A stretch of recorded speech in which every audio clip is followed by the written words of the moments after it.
One sentence in Special Prosecutor Robert Hur's report last week caused panic when it came to U.S. President Joe Biden's campaign for re-election and ignited a firestorm within the Democratic Party.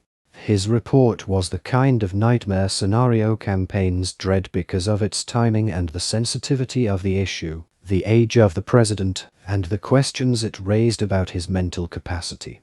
Democrats have had a tough few months trying to prevent Biden's age from becoming the main issue in the campaign. Then the nightmare fully descended upon them, presenting Republican opponent Donald Trump with the perfect gift. Hur's report described Biden as a sympathetic, well-meaning, elderly man with poor memory.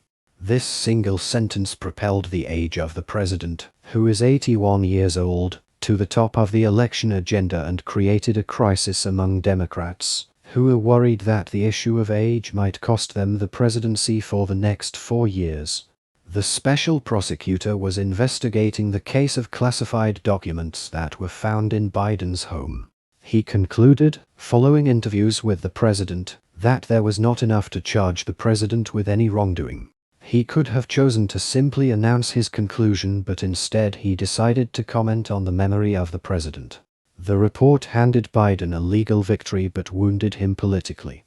It should have been good news for him, but the political damage caused by the language Hur used to describe the president's state of mind and memory was huge, lending credence to existing concerns about his age. He described gaps in the president's memory when asked about specific events and documents, but most damaging for the president was perhaps the assertion that he did not even remember the date of his son's death. Democrats are rallying around the president, defending his mental faculties and record. Dr. Amal Mudalali. The report came at a critical time for the president and his re-election campaign. Polls were already suggesting that Americans are worried about his age. Meanwhile, his approval rating has been declining, reaching 37%, the lowest it has ever been.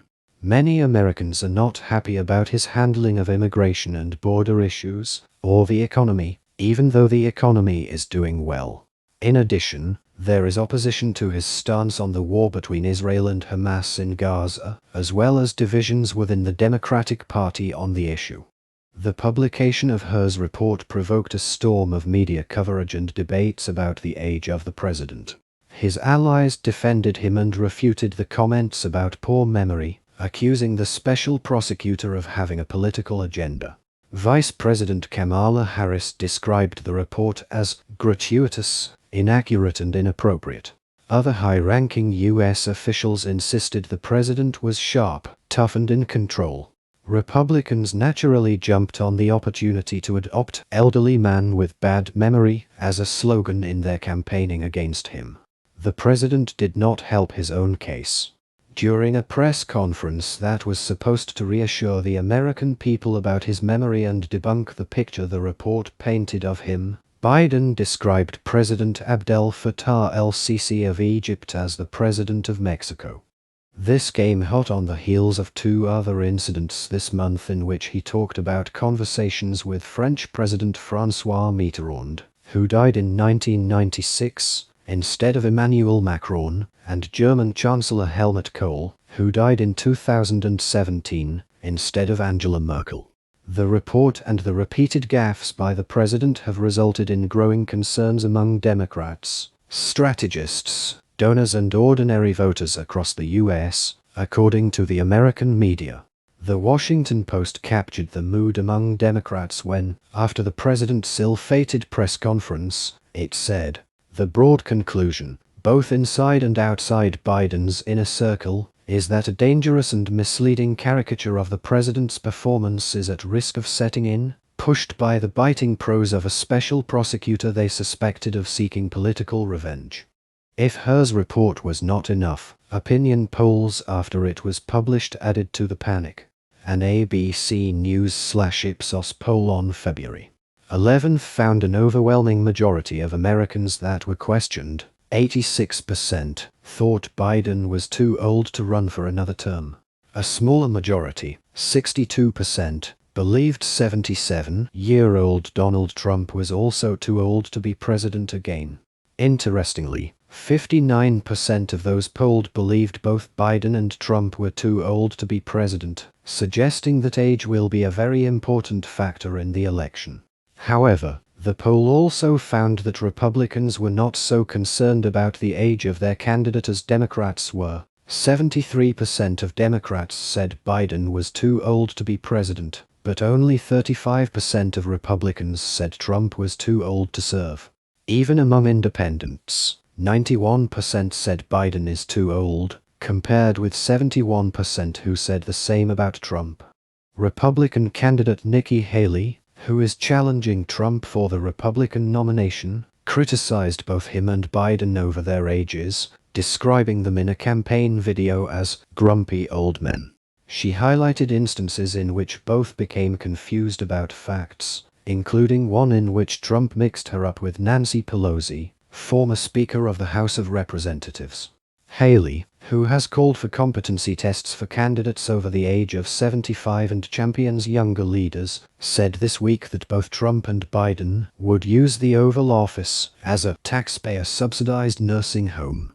Political pundits close to the Democrats are worried that efforts to ensure the issue of age sticks to Biden is an attempt to distract from his achievements in office, in a similar way to which Hillary Clinton's presidential campaign against Trump in 2016 was derailed by allegations about an insecure computer server and leaked emails.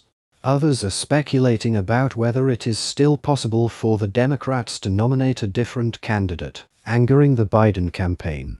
A headline in Politico magazine this week, for example, read, "Democrats might need a plan B," even though the article was exploring hypothetical scenarios. Any such talk is damaging to the Biden campaign and to the chances of the Democrats securing the presidency.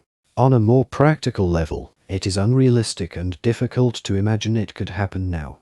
Democrats are rallying around the president, defending his mental faculties and record. They believe the stakes are too high for the party to consider alternatives this late in the game, as it would be a dangerous strategy to change horses at this point in the race.